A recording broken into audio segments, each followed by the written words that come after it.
Pattabhi Joy's, महर्षि Mahesh Yogi, BKS Iyengar, स्वामी सत्यानंद, धीरेन्द्र ब्रह्मचारी, स्वामी राम, आचार्य रजनीश, स्वामी वेद Bharti, doctor HR Nagendra, Swami Chidanand Saraswati, Shri Shri Ravishankar, Sadhguru Jaggi Vasudev और स्वामी रामदेव आदि महत्वपूर्ण हैं। इन महान योग विभूतियों ने विभिन्न योग परंपराओं को प्रचारित एवं समृद्ध किया है। इनमें ज्ञान योग, भक्ति योग, कर्म योग, पातंजल योग, कुंडलिनी योग, हठ योग, मंत्र योग, लय योग, राजयोग, जैन योग, बौद्ध योग आदि काफी लोकप्रिय हैं। योग के प्रकारों, नियमों, इसके लाभों के विषय में अनुसंधानों की संख्या में हाल के वर्षों में आश्चर्यजनक वृद्धि दिखाई देती है। योग के अनुसंधान कार्य में लगे हुए कई संस्थान आधुनिक काल के चिकित्सकीय अन्वेषात्मक औजारों और उपायों का सफलतापूर्वक उपयोग करके योग के शरीर क्रिया विज्ञान को समझने और विभिन्न व्याधियों में इसके प्रयोग में सक्षम हुए हैं। आज विभिन्न अस्पतालों में योग को चिकित्सा की एक अनुपूरक व्यवस्था के रूप में स्वीकार कर लिया गया है। तनाव जनित स्वभाव एवं जीवन की गुणवत्ता पर सकारात्मक प्रभाव के अतिरिक्त रोग प्रतिरोधक क्षमता को उत्कृष्ट करने, असामान्य हार्मोन स्तर को सामान्य करने, मस्तिष्क के कार्य संचालन को बेहतर बनाने और शरीर को सामान्यतया स्वस्थ बनाए रखने में भी योग की उपयोगिता स्पष्ट दिखती है। योग के संदर्भ में होने वाले इन अध्ययनों के परिणाम कई प्रमुख अंतर्राष्ट्रीय मेडिकल जर्नल्स में प्रकाशित हो चुके हैं।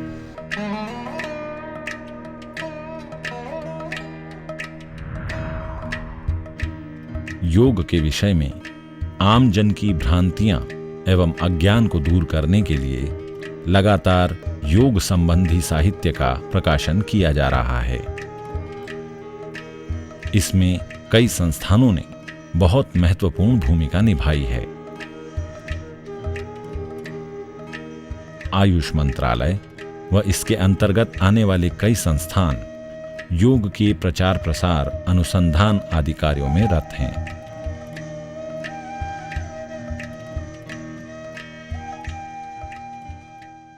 योग भारत की सांस्कृतिक विरासत है।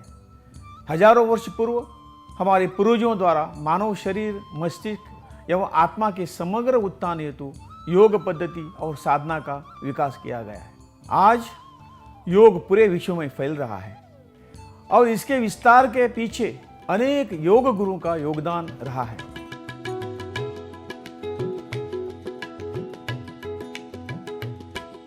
जीवन को यदि संघर्ष मानते हो, उसमें विजय प्राप्त करना हो, और जीवन को यदि उत्सव मानते हो तो उसमें आनंद पाना हो, तो हमें योग की शरण में जाना ही पड़ेगा। योग हमको जीवन में कुशलता, समता, दृढ़ता और दूरदृष्टिता प्रदान करती है। पुरातन और नूतन, व्यष्टि और समष्टि, इन सब को जोड़ने वाली जो योग है वो सिर्फ आसन ही नहीं है, वो जीवन की समग्रता है।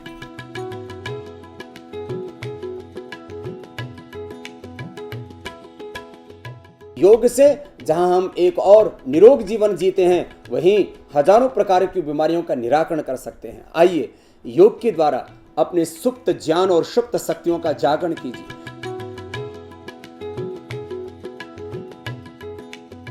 The practices of yoga influence the brain waves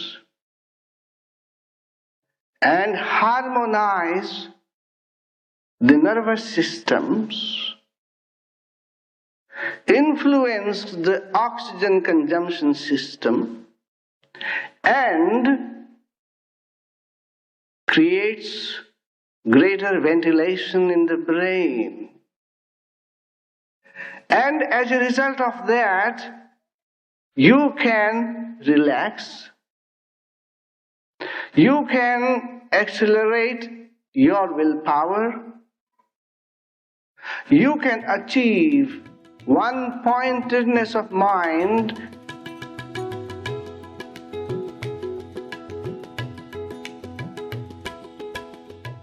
The human body today is going through a variety of stresses in terms of the air that we breathe, water that we drink and the food that we eat, and the general life is moving at such a fast pace that it's taking a huge toll on the human beings.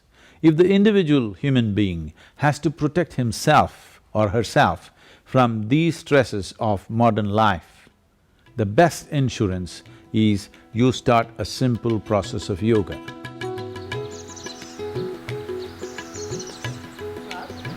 योग जो व्यक्ति के शारीरिक विकास के लिए, मानसिक विकास के लिए और व्यक्ति के व्यक्तित्व निखार के लिए मैं समझता हूँ आज सबसे कोई उत्तम उपाय है, वो है योग।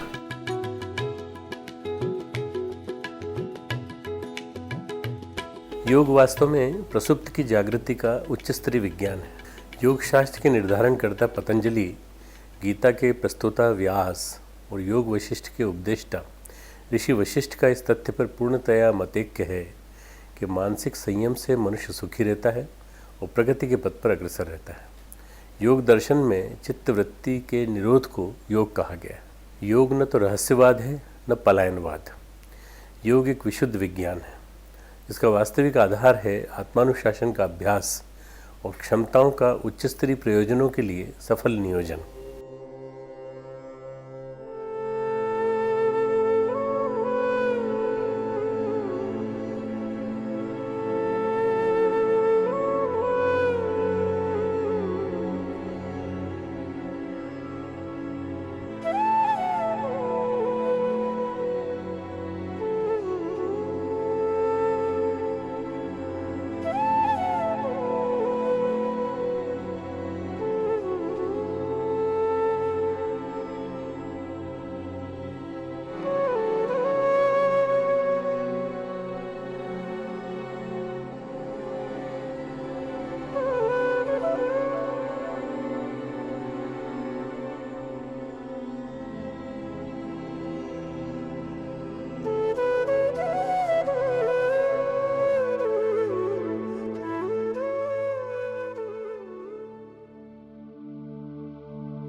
योग पर आम जन का बढ़ता विश्वास, योग के लाभ, योग का आधुनिक चिकित्सा पद्धति के साथ समन्वय आज सरकार की प्राथमिकता को योग की दिशा में निर्देशित करते हैं। सरकार ने योग के विषय में कई महत्वपूर्ण कार्य संपादित किए हैं। भारत सरकार का ये एक प्रयास रहा है कि योग को कैसे बढ़ावा मिले, इसके लिए भारत सरकार के तरफ से योगा एक संस्थान चलाया जाता है, Morarji Desai national institute of yoga, और एक central council for research and in yoga and naturopathy भी चलाया जा रहा है। ये दो संस्थान भारत सरकार के प्रमुख संस्थानों में हैं जिसके द्वारा योग का विकास के लिए, शिक्षा के विकास के लिए प्रथम मोरारजी देसाई संस्थान के जरिए और योग में अनुसंधान के विकास के लिए council for research in yoga and naturopathy के जरिए भारत सरकार प्रयास करता है। ये योग से हमारे जो युवा पीढ़ी है, हमारे जो समाज के अन्य वर्ग के सभी वर्गों के लोग हैं, सभी को बहुत तरह लाभ मिलने का अवकाश है। प्रधानमंत्री ने स्वयं योग की प्रतिष्ठा बढ़ाने के लिए देश एवं विदेश में योग को महत्वपूर्ण एवं आवश्यक घोषित किया है। मुझे आदि शंकर की उस परंपरा में भी श्रद्धा है। आदि शंकर की परंपरा में अद्वैत के सिद्धांत की चर्चा है। ये अद्वैत का सिद्धांत भी एक प्रकार से योग का साकार रूप है। और मैं इसलिए कहता हूं कि योग का साकार रूप है कि जहां द्वैत नहीं है, जहां मेरे और तुम्हारे बीच में जुदाई नहीं है, जहां कर्म कर्ता और कर्म अलग नहीं है, जहां जन और जग विभक्त नहीं है, वहां जहां द्वैत नहीं है वहां अद्वैत होता है। और यही अद्वैत को पाना एक योग की प्रक्रिया है।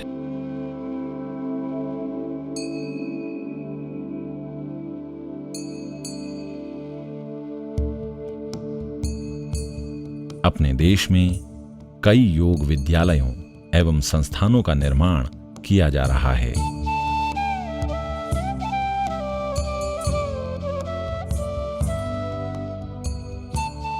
यौगिक गुरुओं को सम्मान व प्रतिष्ठा दी जा रही है।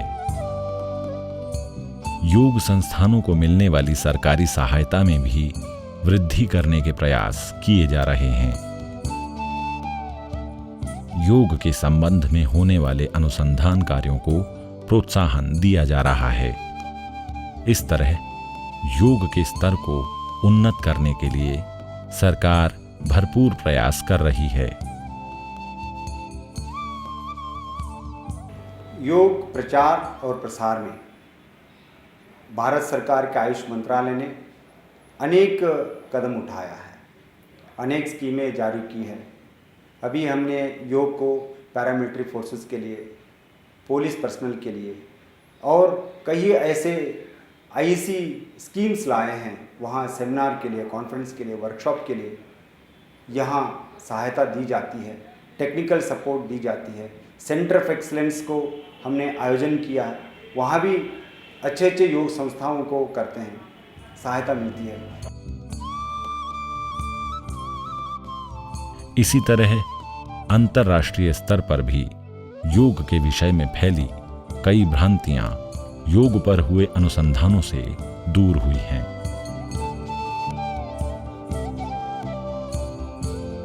डॉक्टर स्टीवन एफ ब्रेना के योग एवं आधुनिक पाश्चात्य औषधियों के समन्वय पर अनुसंधान कार्य को इस दिशा में विशेष महत्व दिया जाता है। इसी तरह योगाचार्य डॉक्टर आनंद बालयोगी भवनानी का योग एवं आधुनिक औषधियों पर अनुसंधान कार्य भी इस दिशा में बहुत प्रेरक रहा है। इसके अतिरिक्त कई योगाचार्यों ने, कई डॉक्टरों ने और चिकित्सा के क्षेत्र में लगी कई कंपनियों ने योग एवं आधुनिक चिकित्सा के समन्वय की दिशा में गंभीर व सार्थक प्रयास शुरू किए हैं, जिनके अपेक्षित नतीजे मिल रहे हैं। योग आसन नहीं है, ये एक जीवन जीने का प्रणाली है। आधुनिक दुनिया के लिए हम पाश्चिमात्य और पौर्वात्य दोनों को जोड़ना पड़ेगा। आजकल के नए बीमारियां, इनको NCD बोलते हैं, non communicable disease, asthma, diabetes, hypertension, heart problem, epilepsy, migraine, irritable bowel syndrome, cancer, depression, schizophrenia, ये सब के लिए है तारक मंत्र योग।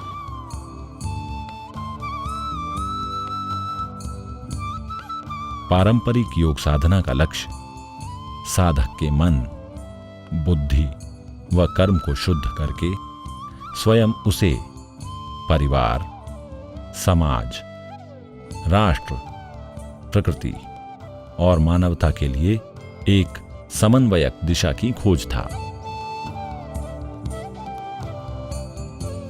आधुनिक काल में कई योग संस्थान, विद्यालय, महाविद्यालय एवं विश्वविद्यालय योग साधना के ज्ञान को प्रवाहित कर रहे हैं।